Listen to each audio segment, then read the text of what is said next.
Welcome, my children, to Ultimate Deadpool's Haunting Hour. Sorry, I just had to creep you guys out with that real quick. So, welcome to Ultimate Deadpool Haunting Hour, the show that talks about anything scary related, or creepy, or whatever you want to call it. So, there are two characters in front of you, Freddy Krueger and Ghostface. So, we're going to go ahead and do Ghostface first, because he's the simplest one, and then we'll go on to Freddy Krueger. So, without further ado, let's get this haunting started, or some shit like that.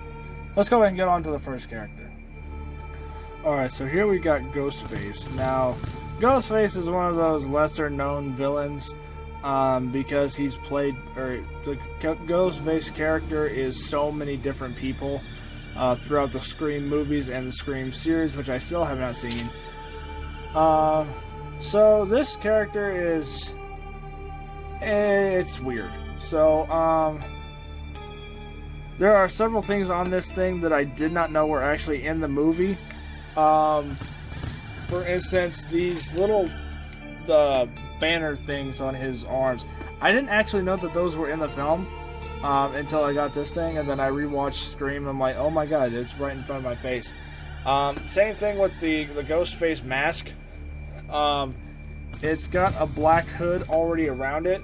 My guess is so that way if you're in a dark room and somebody shines a flashlight, the only thing they see is this, which is weird. I didn't know it was a full head. I thought it was just the front. I thought it was just the front face thing, which is fine. And the whole thing is cloth. This is all a cloth thing, which makes sense because it'd be pretty stupid to have an entire figure that's supposed to be wearing all cloth made out of plastic. It would look weird. It would feel weird. And to be honest, the fabric isn't much better. It feels really weird. And then you take this up, and they didn't even bother to put him in basic clothing, which I thought it was what they would do, considering they always put as much work into these things. But they did make the jeans go all the way up to about the hips. After that, it basically turns into a, plastic figure. And I'm surprised that they were able to get the shoes, because you never see Ghostface feet, which is kind of funny. So it's kind of cool that they were able to, they added that little feature, and I'm sure they just took an existing character's feet and put them on this one. So as a matter of fact, if you take a look at Freddy Krueger's feet, they're basically the same thing. So just very bare and generic shoes, which is fine, because it's not like a horror movie villain's gonna wear sneakers or anything like that. So one thing I do like about this thing is the detail work is really good. I love the detail work on even just the hands. The hands have the, you can tell that this is a glove. You can tell that this is not supposed to be an actual hand, because it actually does look like a glove. Same thing on the other hand. It doesn't look like it's supposed to represent a hand. It looks like it's supposed to represent a glove. And there's a loose thread here. So that's another thing I never liked about these things. Hold on. Alright, so another thing I like about this is the weapons of choice that you can get with Ghostface. You can get the basic dagger. Now, correct me if I'm wrong, I have no idea what this knife is called. But it's got like a basic wooden handle. And this is actually very hard for Ghostface to hold. All of the knives don't really fit in his hands, which is weird. And then it comes with a voice changer thing that they used in the first, I believe it's the first two Scream movies. And then in the third one, they had that magical one that could replicate anybody's voice. But we're not here to talk about Ghostface Scream 3. We're here to talk about Ghostface from Scream 1. So, Ghostface comes with a variety of accessories. He's got 3 different heads, a freaking scythe, a Reaper scythe, 2 different knives, and surprisingly no guns, because I remember Ghostface does use a gun from time to time. Which makes me bring up the question, which Ghostface is this supposed to be? Is this supposed to be Bill or Stu? Somebody let me know down in the comments. Who is it supposed to represent? So I'm going to go ahead and take out the box, or the plastic part, so you guys can see Ghostface's accessories. So this head is actually supposed to glow in the dark. I didn't actually try it because I just didn't care. So you know what? Screw it. Let's go ahead and try it now. I'll be damned, it can. So yeah, this head does actually glow in the dark, which is actually kind of creepy when you think about it. And it's also really cool. So let's go ahead and turn the lights back on. So that's actually pretty cool. That I didn't think that head actually did glow in the dark. I know when I dare I say the word, but I know when NECA does these things, that they make sure that they get as much detail in there as possible.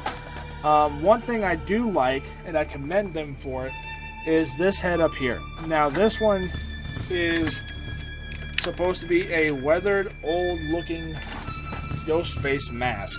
Now this is if ghost face had been, you know, if the mask had been sitting around, basically like Rob Zombie's Halloween, like it was a beat-up thing, you know, faded away. This is actually a really cool detail, and that's just something that you never see in the actual movies, and I don't know, they may have it in the TV show, but I don't know. Which is actually kind of cool, because it's something that I'm sure fans have been wanting to see, like if somehow one of the original characters did survive and came back to torment Cindy as Ghostface again, even though it's impossible considering one of them got shot and the other one got a freaking TV dropped on his head. But it's still a nice touch. I still think that at some point they should have a Ghostface that does survive, or have one come back and then have them wear something like that, just for symbolism, man. And then this one's got some blood splats on them, which is, again, this is not a real thing that I believe has actually happened in any of the movies. I'd have to rewatch them all to find out, but I don't remember Ghostface ever having any blood splats like this, which is, again, this is fine. I know that around Halloween time they release Ghostface masks that have like the bleedy effect or whatever in them, which is cool and all, but not really part of the actual thing. But then again, Ghostface is not supposed to be a real character. He can be anybody, which is great because you can basically do whatever you want to do with Ghostface as long as you wear the same mask. So here's the Reaper scythe that he comes with. I don't think that this is actually supposed to be with this character, because I don't remember him actually using one in the movie. Again, I'm sure he did use something like this in the show, but I don't remember him using something like this in any of the movies. So otherwise, I would absolutely have him be using this or holding this, even though every time you basically see Ghostface, he's always got his standard, I think it's like a hunting knife or something like that. And then you've got the standard hand knife here, and then the chef's knife, or the Michael Myers type knife on the other side. And that's about it. So, detail work, I would definitely give Ghostface at least a 8 out of 10. And the reason for that is because they don't tell you which Ghostface it is, which is kind of a cool little joke, because it's always a mystery of who's Ghostface. But I think in this case they should have added, you know, Bill or Stu, just because I think it would have been funny to have, you know, Matthew Lillard, and I can't remember the other actor's name, dressed up like this. I think that'd be funny as hell. But I realized the reason why they didn't do it is because Ghostface's identity is supposed to be a mystery, and since he's always different people, then it totally works. So, you know, honestly, I'd have to give this more like an 8.5, because the blood is really well done, the design is really well done. You know, even the freaking cloth, while it irritates your fingers if you hold it wrong, or if you move your hands and kind of you get that vibrating fabric feel, which is disgusting. I absolutely hate it because it hurts my teeth. But then, you know, even down to the stupid little voice box thing, you know, that's still cool, and it does look like what they used in the movie, and you got to give props where it's due. So honestly, this is actually a really cool figure, and it's going to go on my NECA display cabinet after this video is done. So on to Freddy Krueger. Okay, now before anybody bitches at me, I do like this figure, but I don't like the movie that it was in. Only because Freddy's Revenge was an okay movie, but when you actually, if you're old enough to actually know what it represents, which is nothing bad, A Nightmare on Elm Street 2, Freddy's Revenge is by far the gayest horror movie, I think, in history. Down to the actual main character, Jesse, which I don't remember what his last name was, but I know that he was like dominated the Scream Queen or something like that in the 80s. So, and even then, some of the phrases and close-up stuff that they did was just too much for me. I'm not gay myself, and I don't have a problem with people that are. But, you know, when it comes to horror movies, I don't know. It's one of those things that it's weird for me personally, because I love Freddy Krueger. He is by far one of my favorite villains, if not my favorite horror movie character. And whoever I know Wes Craven had nothing to do with A Nightmare on Elm Street 2. But, you know, all in all, I can still watch it and enjoy it, but at the same time, it's like, oh my god, this is different. So, anyway, now that that's out of the way, I do like this figure. This is actually really cool. I just wasn't all that thrilled with the movie that it came from. Even though it is still a really good horror movie from a filming standpoint, but as a, you know, viewer, it's like, okay. So anyway, out of that way. So Freddy Krueger, this version of Freddy comes with multiple different things. In this case, he does have the stripes going down on his sleeves. The Part 1's Freddy Krueger did not have that because he didn't have that in the actual film. There was a deleted scene. I think there was a deleted scene where Freddy Krueger, I think he snaps his fingers or some shit, and then he has the stripes show up. I don't remember exactly. Either that or that was a deleted scene from the second movie. I do know that was a concept that someone came up with, where Freddy Krueger throws his arms down and he immediately has the stripes down the sleeves, but again, I could be wrong. So like all the Freddy Krueger NECA characters, the fingered blades are the worst part of the thing. Not on looks at all means. The look is really good. It's the actual functionality and the thin, really, really thin plastic that they use for them. It's way too flexible, and when it's crammed up in a box, they don't exactly care what happens to it, and that's why half the time they're always bent like this. So that part's really frustrating, but the rest of it's not bad. And speaking of which, the detail work on the hands is just amazing. There is one thing I can point out that I found earlier that I didn't really... it's one of the smallest details, but it's kind of funny when you think about it. If you look right here on the actual hand or the arm, there's no burn marks. So I don't know if that's actually supposed to be like that, because for those of you who may not know this, but this is not actually supposed to be Freddy Krueger. This is supposed to be the Jesse character from A Nightmare on Elm Street 2, who's possessed by Freddy Krueger, and then ends up looking exactly like him to crash a pool party. And he looks exactly like this in those moments. So it's not actually Freddy Krueger, but it's supposed to represent Freddy Krueger. It's kind of like the demon entity from Wes Craven's New Nightmare. And this is a whole bunch of nerd stuff. But so I don't know if it's actually supposed to be burn marks there or not. But even if it's not supposed to be there, I can see why it's not supposed to, considering this is not actually supposed to be Freddy Krueger, even though it clearly is. It's like a clear representation of him or something. I don't remember exactly what this storyline was for that particular movie. All I know is that Freddy Krueger possesses this guy, And then this guy becomes Freddy Krueger towards the end of the film, and only the power of love is what brings him back. It's a really weird movie. And the same thing with his other hand. The left hand is actually really well done. Let me get into focus. Come on.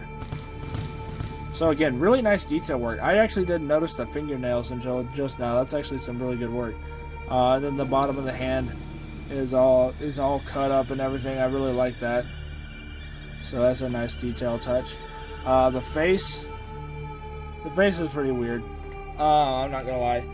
The face isn't bad, but it's definitely too shiny, which was a major problem when they actually did the movie, because Nightmare on Elm Street 2 was by far the sweatiest movie, because it was, again, going to the other topic,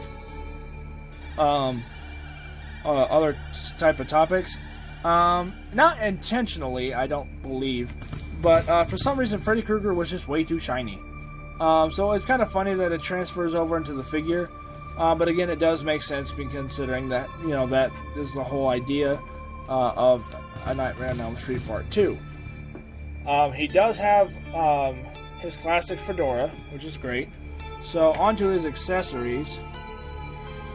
So with Freddy Krueger, you have multiple options, and this is one of those what the moments, because you have two different heads, whatever the hell these things are, and the actual Freddy glove, and the fiery background for when he says, "You are all my children now." And I wasn't trying to sound like Freddy Krueger, I just happen to say it like that every time I say that line for some reason. So let's go ahead and take out that. So, yeah, there's two different Freddy So there's two different Freddy Krueger heads. One has got the, oh, I'm big and badass, mean, fear me type face. The other one is a painful looking face that's got part of his brain sticking out for when he says, "You have the body, I have the brain," or "You've got the body, I've got the brain." And see, here's the actual Freddy Krueger glove, and this is actually one of the very few times that the blades are actually straight, because this is an accessory to a bigger set. So it's better contained versus it actually being into the in the thing. And now I can't get that back in. There we go. So I didn't bother cutting these things out when I removed it, because they are disgusting as all hell. They're supposed to be dogs with human faces. They did it, and there goes something. Give me a second. So, yeah, I remember that those dog things were in the movie, but it was a brief thing. It wasn't an important detail. And for some reason, the NECA company did take it as a big detail, which is great. But it's kind of weird that that they put it into this character's accessories pack, or came with the character itself. So it's kind of weird, but you know what? You gotta do what you gotta do to make a cool character. And then there's actually no way to put this on him, because there's supposed to be something that I'm guessing it's that black spot or black dot there. But somehow you're supposed to be able to put the fiery piece on the back of Freddy Krueger to show that his back is on fire. But on the actual piece, there's no spot to put it, so I don't know. But anyway, that's basically it on that. So I mean, with all this with all the stuff that you get with the babyface dogs, the badass fiery piece, and the two alternative heads, and the extra Freddy glove. Freddy's Revenge may not be the best horror movie, but by no accounts is it the worst. So honestly, I'd have to give this figure probably a 8 out of 10, just like Ghostface. Because while it does look really cool, and I do appreciate the fact that you can get the actual finger blades or the actual glove as alternative options, I'm going to go ahead and keep him with this one, so that way if anybody asks me, oh, what version of Freddy Krueger is that, they can just take one look at the hand and like, ah. Plus, there's only actually 3 different versions of Freddy Krueger. You've got this one, actually no, there's 4. You've got this one, the part 1, part 3, and Wes Craven's New Nightmare. They haven't done anything else Freddy Krueger wise, but yet they have like almost every single Jason Voorhees. But that's basically it. So again, looks, this is actually pretty good. I will say, however, I do like the Dream Warriors Freddy Krueger better. Simply because it's got a little bit more going for it. Because you got the alternative chest piece to show that you've got his chest of souls and stuff like that. The whole, demonic cross thing on his head, and stuff like that. And also he can actually stand up better, because right now Freddy Krueger's standing up like this, and even then he still falls over. So I don't know. Wait, well, hold on.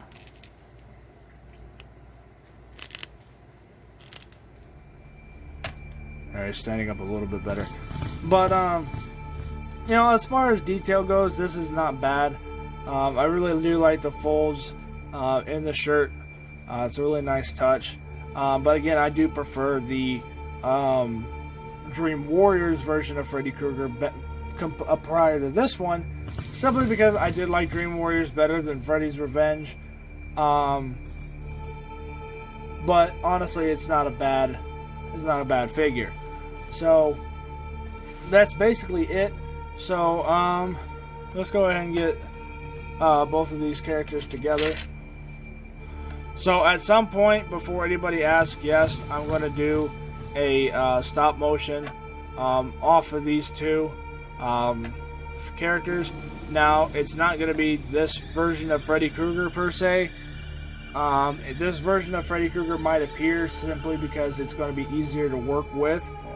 So that way I don't have the chest piece falling off parts 3. But at some point, Freddy Krueger is going to go head-to-head with Ghostface, and we're going to see what happens.